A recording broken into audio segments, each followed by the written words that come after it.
This podcast is brought to you by Infinite Resources, a local staffing agency connecting diverse job candidates in central Iowa companies. Amplified. Well, thank you for joining me. We have Claire here. Claire Brehmer. Brehmer. You got it. You have over 10 years in TV news, multimedia, and you changed and went into communications and PR. Yes. So we stumbled into this media world. I started my podcast 5 years ago, Amplified 4 years ago.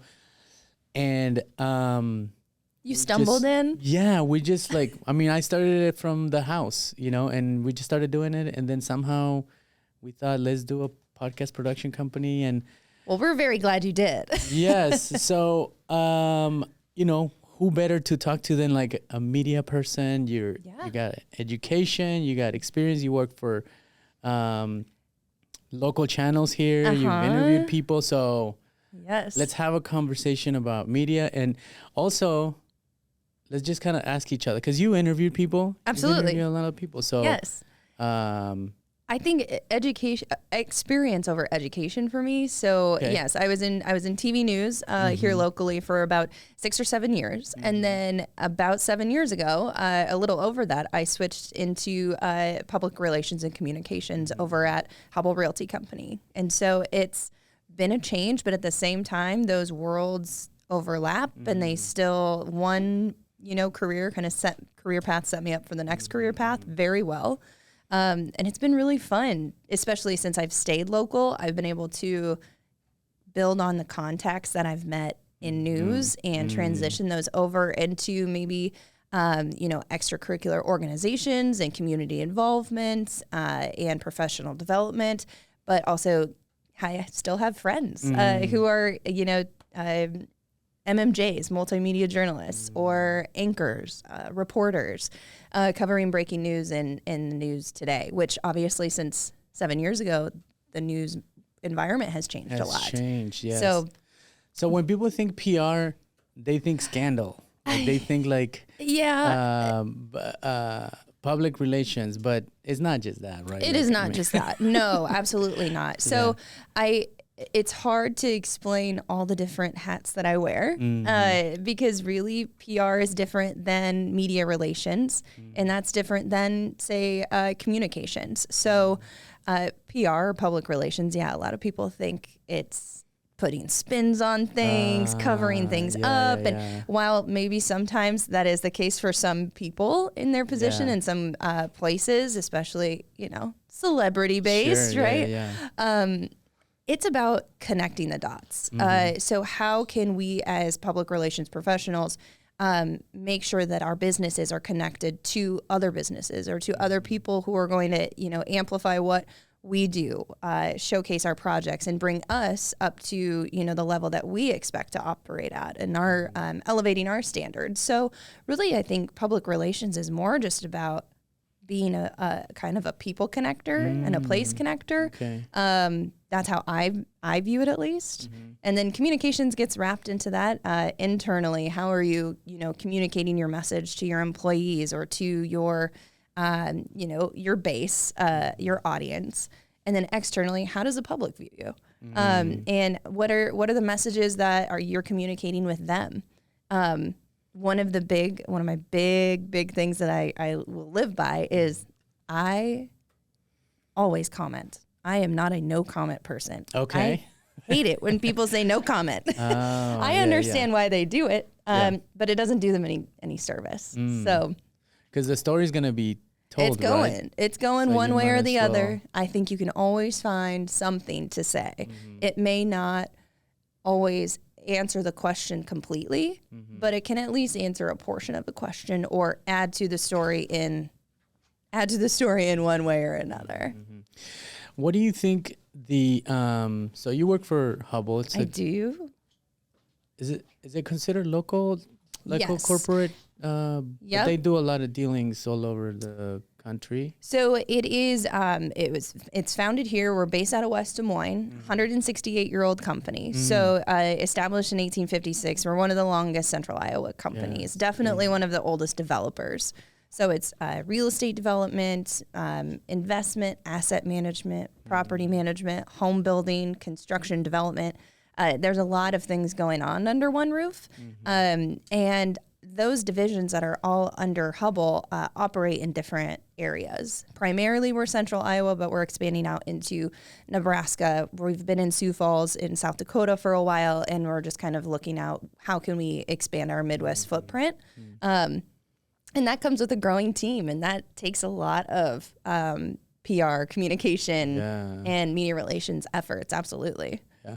What have you noticed as far as like the mentality of the Midwest mentality of corporate companies compared to like East Coast or West Coast? I don't know if there's a question in there. I was gonna say what. What's your question? No, I was gonna say what the mentality. Yeah. So like. We're get it done people. And I think that just speaks to maybe a little bit more of that farming agricultural background. It doesn't really matter how it gets done. We're going to figure out a way. And I think Iowans inherently are very creative people when it comes to problem solving. So that's kind of one mentality that I see. Now, are we a little bit maybe slower to the uptake on some of the technology fronts on occasion? Absolutely. But not to say that we can't get with the times, and we're definitely with it. I've always thought that, and I've been here more than I've ever been anywhere in my life. I've been here since 1995. So Yep. You know, I'm as Iowan as anybody. You're can an tell Iowan. you. Yeah. You've been. So I bring this up just because, like, you know, I noticed that there's like sometimes we get the stuff or the content or whatever it is happening a little bit later than other states. I know. So why do you think that is? Is it hard? Like, what is it like? Because now technology is connecting us, right? So it's like we get instant information now. So do we get it later, or do we just care about it less than others? And when I say care, I just mean depending on what that topic is. Is it just something that we absorb and we're like, okay, we're just not going to, make a huge deal out of it, or we're not going to, that's not where we're going to spend our time, energy, and effort. So sometimes I kind of question that a little bit. Like, for example, this is a micro like example, but like radio stations, like if you go to, other cities, like there's just more variety, more music that is underground, and like that is they're exposing talent. And here it just kind of seems to be like we only get the mainstream stuff. And I feel like that's kind of doing ourselves a disservice. Oh, completely. Right? I think grassroots, the live music scene here is phenomenal. But how we're elevating that, or maybe advertising that, maybe could keep enhancing. I know that I was part of the Greater Des Moines Leadership Institute, their lead DSM program, and we spent a day in the Skywalk, our team, which would be the first class ever. Just have to throw that out there for my team members listening. We spent a day in the Skywalk asking people what they wanted to see more of in downtown Des Moines specifically, and it was live music venues, small pop-ups, any day of the week. So I think going to that, that's a little bit off topic, but radio stations still run king here as well. We are an agriculture state. We have a lot of ground to cover. And how are we reaching people when they're out and about in the fields in their work day? Obviously streaming has come a long way. CTV has come a long way, and social media is obviously just upticked in the last 5, 10, 15 years. It's just done wonders. But radio and radio advertisements are still very valid in some of the rural markets.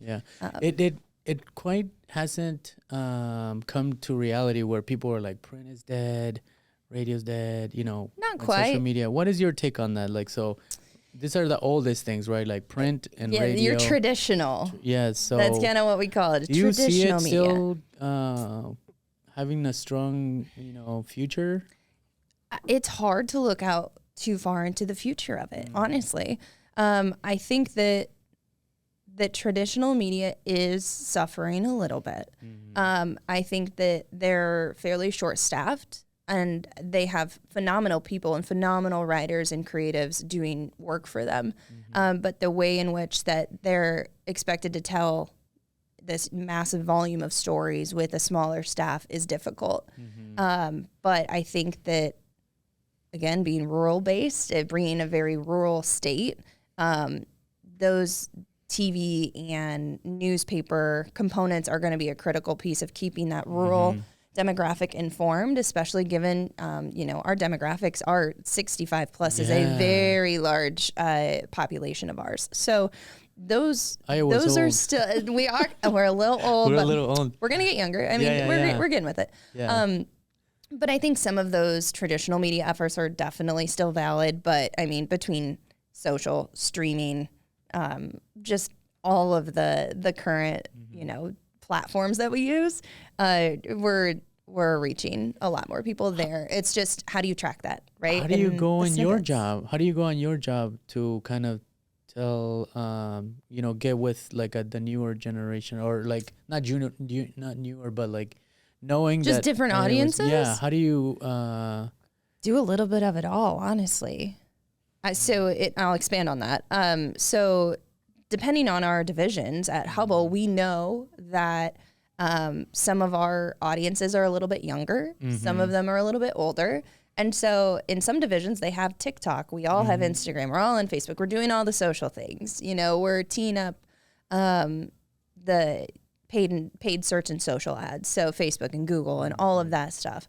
But then on the flip side, I'm still trying to send out, press releases, but I've even stepped away from those. I call them media kits because they're gone are the days where you have to write the whole story.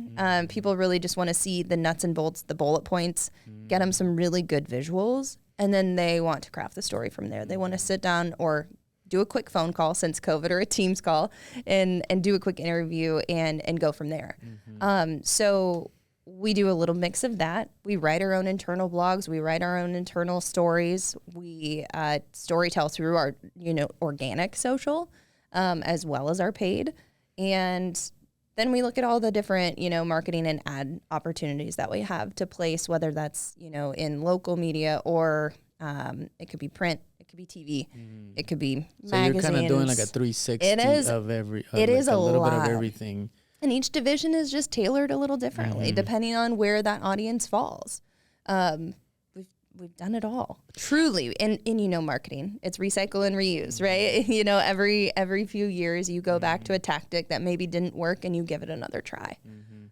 So I'm trying to kind of get to, what kind of advice would you give somebody that's in your role, but with a company that's not like, I'm assuming that Hubble's like open-minded. They're like, they don't like to stay behind the curve, right? Like they're like, yep, if you need to hire more marketing people, you need TikTok, like do all this, right?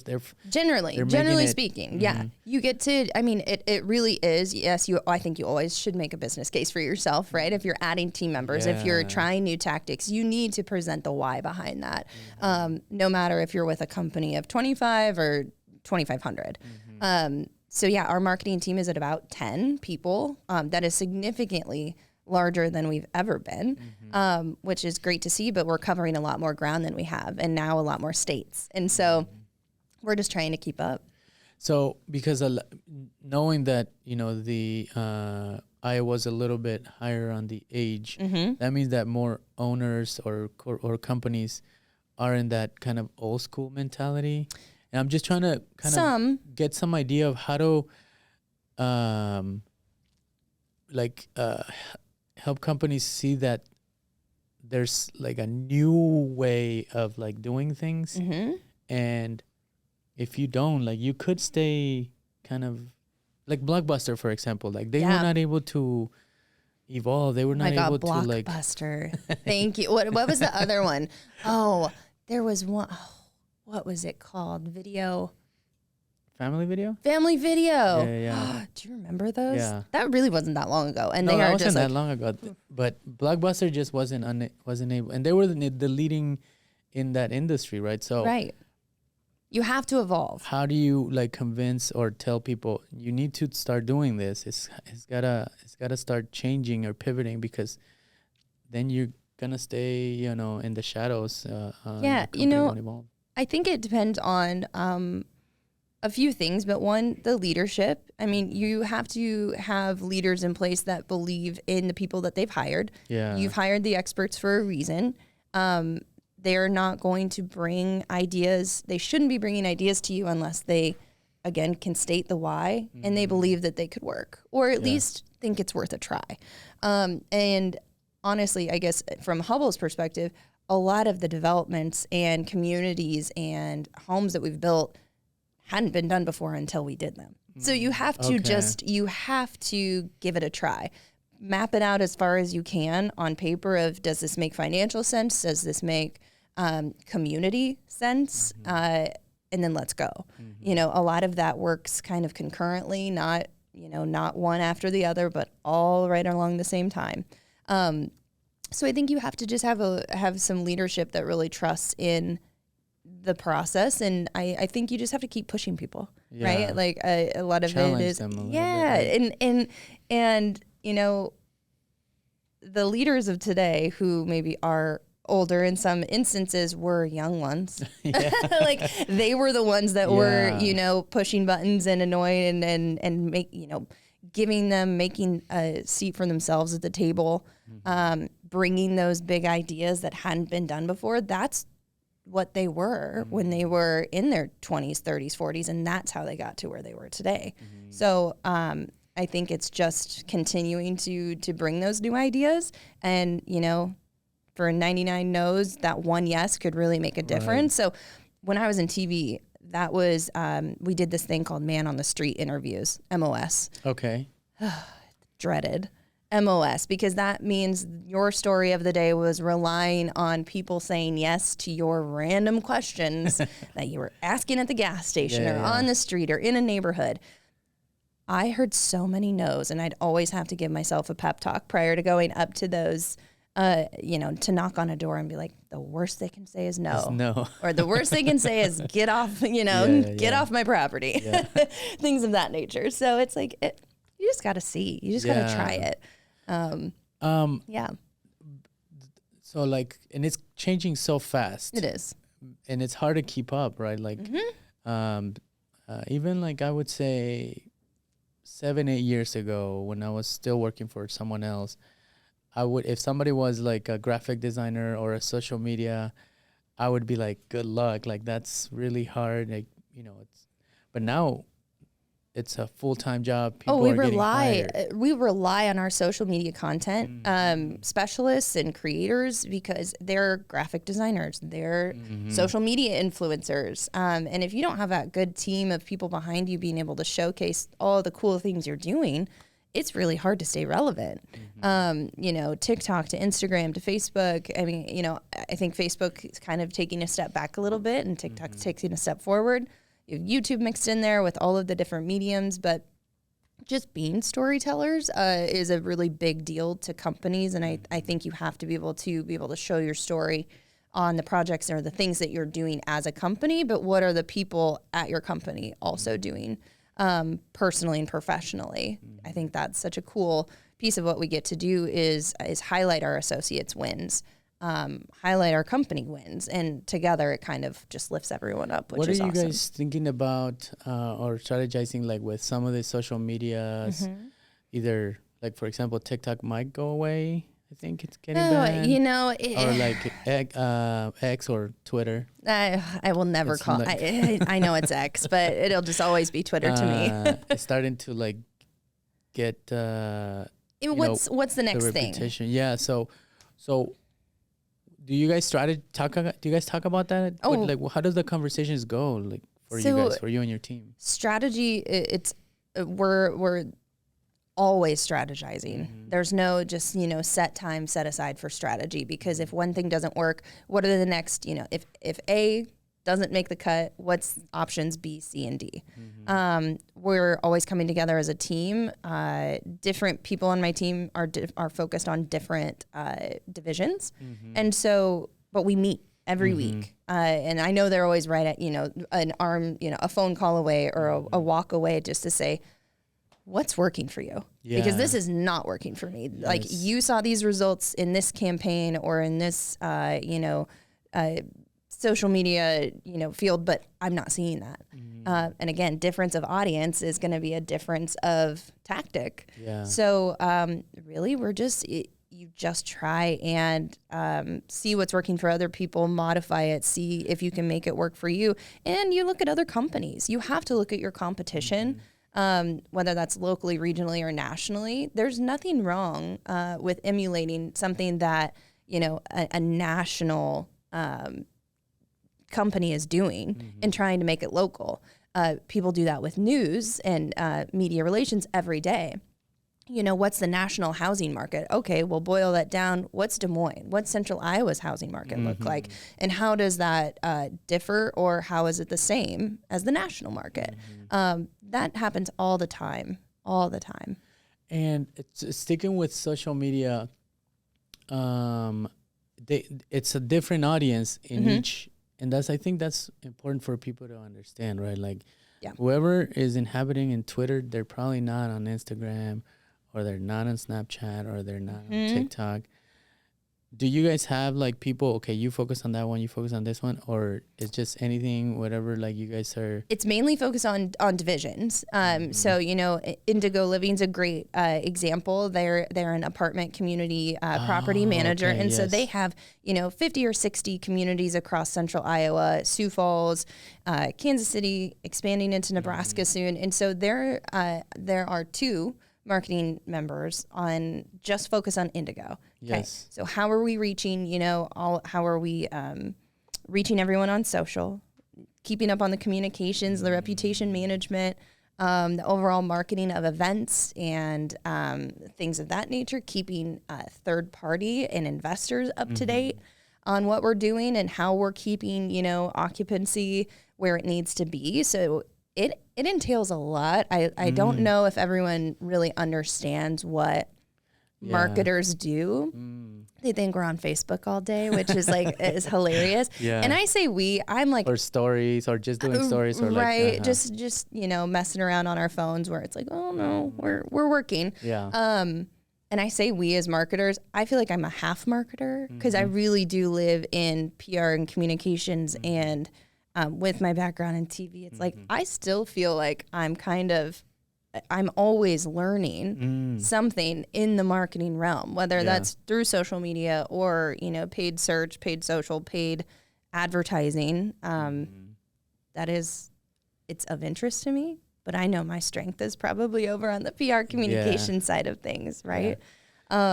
One of the things that you said, what's a piece of advice, or what do you tell people who are in your position, maybe in a different company, is one of the things that my mentor has taught me is when you lose, don't lose the lesson. Okay. I love that because not everything's going to always work. You might not always succeed. However, when you are in those situations, what's your response? How do you grow from that? How do you react? How do you change to make sure the next time is better, or the next time, is a success? So when you lose, don't lose the lesson. Don't lose the lesson. What do you think? This is the last social media question. Good. Volume? Volume or quality? I think it's moving to quality. Okay. I think so, because I think at one point the algorithm and everything of that nature was saying, okay, volume, you must post X amount of times a day to be relevant. I don't think that's quite the case anymore. Some of the things that we're seeing work best are when we're truly bringing people educational and informative content, not just another post. Okay. Quality. I'm going to go with quality. Okay. Podcasting. What do you think the impact of podcasting has had in this media landscape? It's been revolutionary, in my opinion. And really, I was kind of late jumping on the bandwagon a little bit. I think I've told you this before, but I am a true crime podcaster. Yes, you did. Yeah, so that is a lot of what I listen to. And so I love listening to a good story. But I know a lot of my friends and coworkers love to listen to podcasts to educate themselves while they're doing another task. It's a multitasking. I'm driving to work, or I'm doing something at work that I can listen and learn, and I can still get my work done. I think it's been a fantastic platform for elevating local stories. Maybe something that isn't newsworthy, deemed by the media newsworthy, can still be told in a different way, a longer format. It's not just, a one poll quote or a social media post. It's this, 20, 30-minute conversation, and you get to learn about that person or that organization that hasn't been given the time on, say, a news station or in a article. But they should, they should. And they should be able to have that platform and the ability to share their story and their, and their goal and their mission. So I love what it's done. We just started podcasting. Yes. Hubble's only been podcasting since April. And it's been so good for our associates. They kind of come out of their shell a little bit. They get, it's a little nerve-wracking, the lights, camera, action part of it. The headphones. Yeah. People don't like to hear themselves. Just funny. I listen to my voice on repeat for 7 years, so I'm used to how this sounds. Yeah. It's given them the confidence to ask their trades or their coworkers, their friends, their community organizations to be a part of something bigger and share this platform. And then they get to know each other on a deeper level. And I feel like the connections that they've been able to make have been really great. And then it gives those people the recognition that deserve it and that haven't got it yet. I just love what podcasting has done. There's a ton of them. It's hard to keep up with how many there are, but it depends where you're at, right? I mean, we have a local audience. And that's who we feel is important right now. But it gives me, from a PR communication side, it gives me that little link to send on and say, hey, if you haven't heard about this person, you should take 20 minutes and listen to this when you're, driving in the car next. Or I really want you to, if you could link to this in the story, that'd be great. Just driving little bits of pieces, content, still king. Yeah. And that's more content. So you use it for internal purposes as well? I use it internally, externally. I mean, it goes everywhere far and wide because we want the associates to have buy-in and have involvement and ownership in what the stories are that we cover at the podcast. If they want to be involved in it, fantastic. And then externally, we're sharing it on all of our socials. We're putting it on, YouTube Shorts.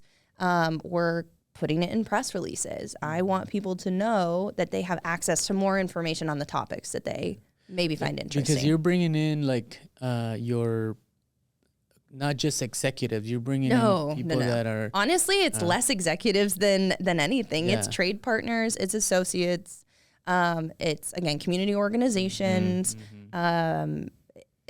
honestly, friends and family, because if you have a good story and a good connection...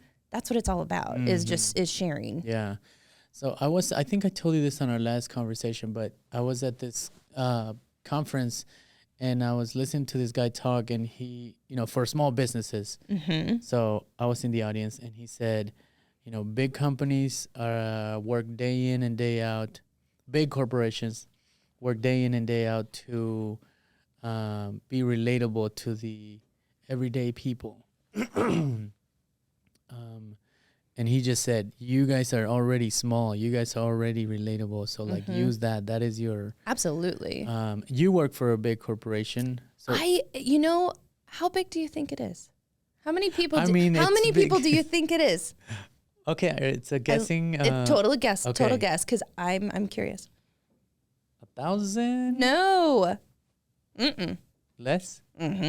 Oh, okay. But why is it? It's a real estate company. Is that why it gives this impression? The name is a lot of places. It's in streets. It feels... There's streets named after it. There's Because we're historical, not because we're powerful necessarily. And I mean this truly. Yes. I think people believe we are far larger than we are. okay. This started up until, a decade or two ago. This was a 50-person company, 50, 75, 100. And given that the founder of Hubble Realty Company kind of started the concept 168 years ago, and it was just his own thing that he brought, some people alongside of him. Now those people happen to be people like Cassidy and Polk and Hoyt Sherman and some really notable names who rooted their history here. And so I think that Hubble's given this illusion as this very large company. We are big. We do a lot of things. We are a developer. We are a home builder. And I mean, you do see our signs everywhere. Yeah. I mean, they just did a big deal with a warehouse that was sold, right? Yeah, up in Ankeny. Yep. And so I think we're right around 600 employees today. Okay. Now, rewind to a year ago, we were actually closer to 350. Oh, so geez. we've been sub 500 pretty much our entire history until as of this year. So I think people have a little bit of a skewed vision of how big we truly are. And a lot of the people that are within our four walls are very local. Is that part of your job then to make that message come across to we're not as big as you think we are? It depends, right? I mean, I think that is definitely part of any public relations or communications person's job is to what is the reputation and the brand of the company within the public's eye, within the internal employees' eyes, and how do you keep sharing that story in the what we do and why we do it. Absolutely. It's a fine balance. Okay. It definitely is a fine balance. And I kind of can imagine meetings for, Nikes and the Pepsis of the world. I know. I can imagine what they have to and they're cross-continental. And I mean, worldwide, the international scale of those, I mean, they've been Zoom and Teams and everything has been a critical part of what they do for so long that I think some of, how that's translated down to some of the larger but local companies was maybe a little bit shocking, 3 or 4 years ago, but we adapted. Everyone can adapt to it. Yeah. So, yeah. AI. Yeah. Has that been something that has filtrated into your work? Oh, for sure.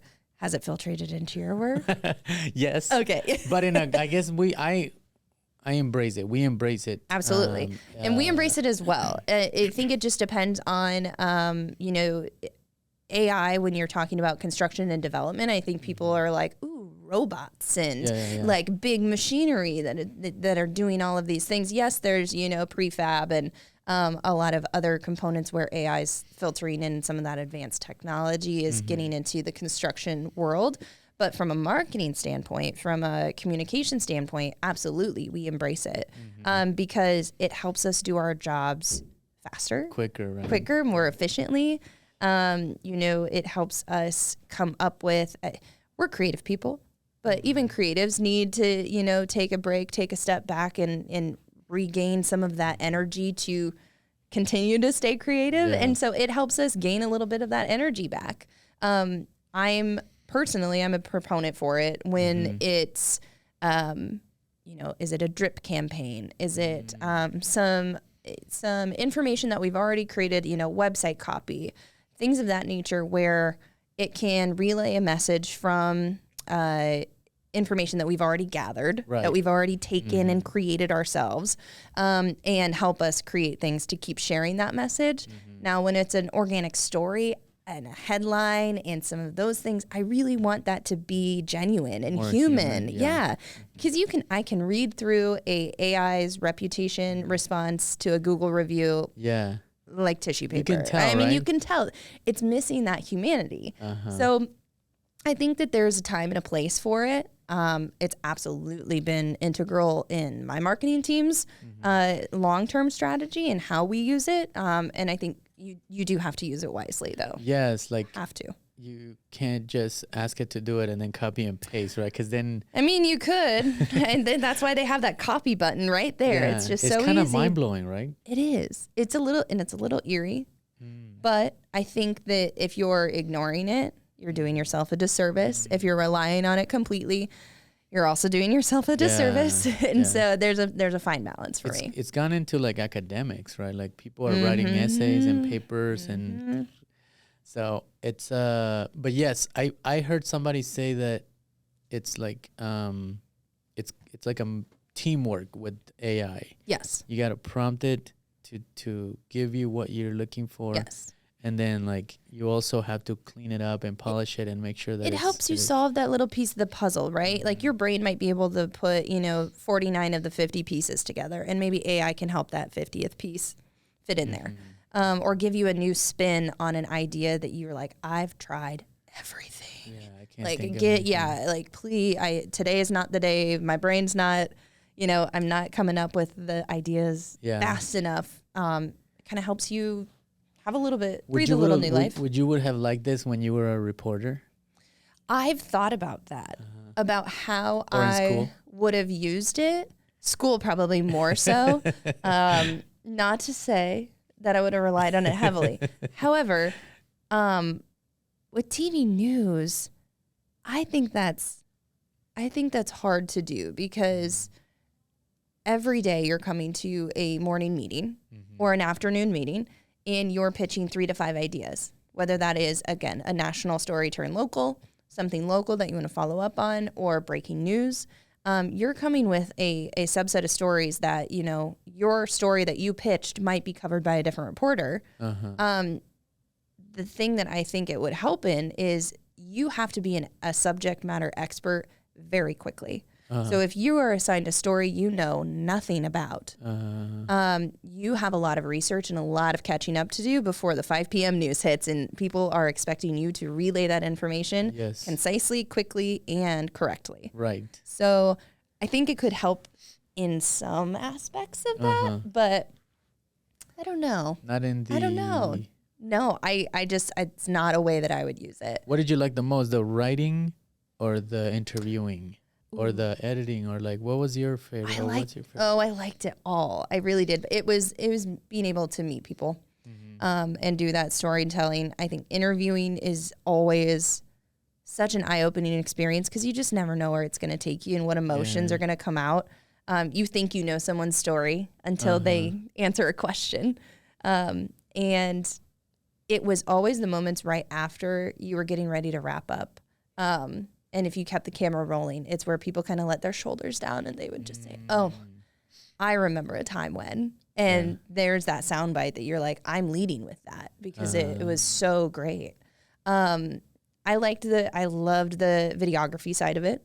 I'm a very visual person. So as an MMJ, you are pitching the story, going out, making the call, doing the interview, setting up the shot, editing it, and turning and being on TV. So you turn in the whole piece. The whole package. Yeah. Yep, the whole package. People in the at home, they think that the reporter just voices it over. And that's it. No.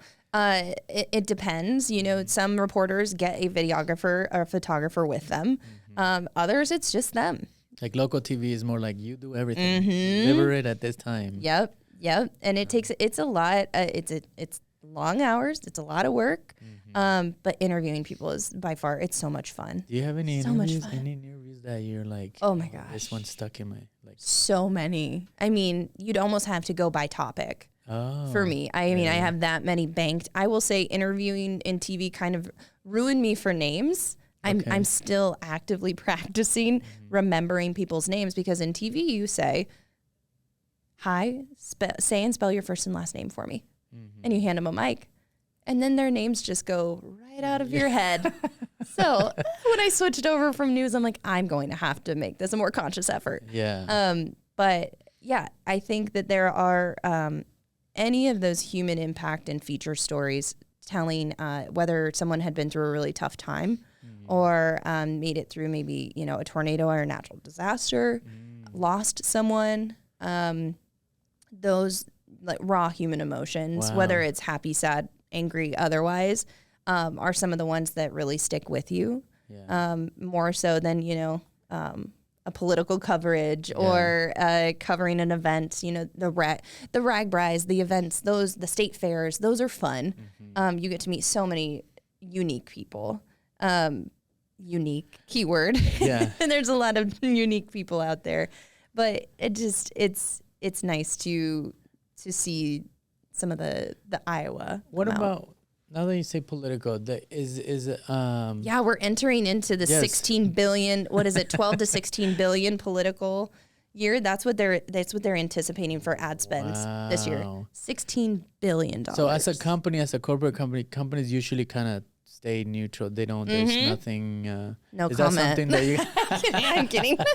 That's something that it's discussed, or is just like, just do your job every day? And it's discussed in the sense of we always are keeping our eyes on the market and how it's going to impact the core of what we do, material cost, labor, workforce attraction and retention, policies, insurance, all of that. We keep an eye on it from that perspective, but otherwise it is pretty neutral. We try and remain pretty neutral on that. And again, we want people to be their own person. You have beliefs, you have, you have your thoughts, opinions. Your exactly. And that's fine. Just, we don't go into it all that often. We try not to. It's we as Amplified, we kind of, or even with the staffing agency, like, what is our role? Our role is to provide the platform, the mics, the camera, other than that, if we start inserting our opinion into it, then it's a little bit, can be a tricky territory. It can be tricky. And I think it's one of those things, again, how is it impacting what you do every day? And in some cases, absolutely it will. If there is let's go back to TikTok quick. If there is a TikTok ban, what does that do?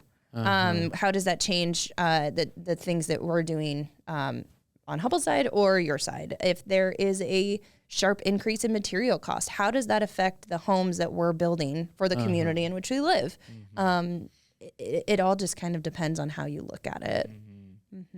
So Hubble, because you guys, we produce the podcast here. Yeah, you do. Thank you so much, by the way. This is such an awesome space to use. Yes. With our producer, Aki. He's hiding. I know. Yes. Aki's always in the back. The dream team behind the scenes, by the way. Yes. So we're learning more and more about Hubble and the projects that they do. And tell us a little bit about this project that's coming up for Hubble with Life. Okay, yeah. So this year we have the 6th Hubble Extreme build happening at On With Life. That is an organization based out of Ankeny that serves brain trauma, neuro patients. That can also mean any diagnosis that has to do with the brain, like a Parkinson's, for instance. So we are going up to their campus as part of this extreme build, and we're building them 2 new family homes that are about 4,000, 5,000 square feet. And so those homes will have bedrooms, living rooms, kitchens, facilities, just like any house would. And those persons served can go there and kind of figure out what their new life post-diagnosis or post-traumatic event looks like. How do I get out of bed in the morning? How do I shower? How do I make a meal? And their loved ones can come be alongside of them, whether it's on the weekends or during the week, for a long period of time, or maybe it's just a short period of time, and help them figure out what that new normal looks like. And so Hubble started these extreme builds back in 2006, actually. Oh, wow. So do you remember the TV show ABC Extreme Home Makeover? Yeah, like, I've seen move some that of those. bus. Ty Pennington. Yes, so they asked us to be part of their show in 2006. And so we rebuilt a home out in Tama County. And it was a blast. And at the time, I mean, there were like 40 or 50 associates, like I said, and everyone loved it. And so Rick, our president and CEO, he said, I think we should just make this a Hubble thing. And so every 4 years since then, we have done a Hubble Extreme build. So nice. 2009 was with Anawim Housing, 9 homes in 9 days for 9 families. And that is up kind of near Drake University. Okay. And so 2013, I'm going to try and get this all right. 2013 was Easter Seals Camp Sunnyside. Okay. They serve individuals with and without disabilities up through 6 weeks old all the way through adulthood. And they have campers that will stay through a whole summer. So that gives the families a little bit of a time to take a break, adjust, figure out, what the next step is for their loved one. And we rebuilt 2 7,000 square foot cabins. So that was 2013. 2017, we tore down and rebuilt the Ronald McDonald House of Central Iowa because that place needed a facelift. They had 12 outdated rooms, no playground. Like, it just needed to be better for the patients at Blank Children's Hospital. So PICU, NICU patients, cancer patients, pediatric cancer patients especially. And so we built a 20,000 square foot facility. It has 18 rooms, 2 kitchens, offices, playgrounds, parking. And all of those services are obviously free to patients of Blank Children's Hospital. So that was a hugely impactful project. They're always full. They're always looking for volunteers. So it's just one of those things where if you're thinking about volunteering in the community, Ronald McDonald's a great one to consider. And then we went back to Easter Seals in 2021 and our Care for Kids build. And that was a 13,000 square foot child development center. And for kids that were 6 weeks old all the way up to 5 years. And that was specifically to address a child care shortage. A lot of places, childcare is a huge need in the community just in general. But when there are siblings that one has a disability and maybe one doesn't, childcare facilities aren't always set up to take care of both in the same place. And it's really important for families to be able to do one drop off, one payment, have the siblings be together, have those interactions daily. There's a comfort level there. And so that opened up 60 spots. And they were full within 2 months. Oh, wow. So amazing work. The extreme builds are such a fun team building exercise for our associates. People can volunteer as much or as little as they want. They could be out there every single day, but these builds from 2006 up to today have taken as little as 5 days all the way up to 11 days. But oh, wow. So they do it fast, very fast. This year we're anticipated to take 5 to 7 days. I think it'll be closer to 5. Weather, knock on wood, weather pending.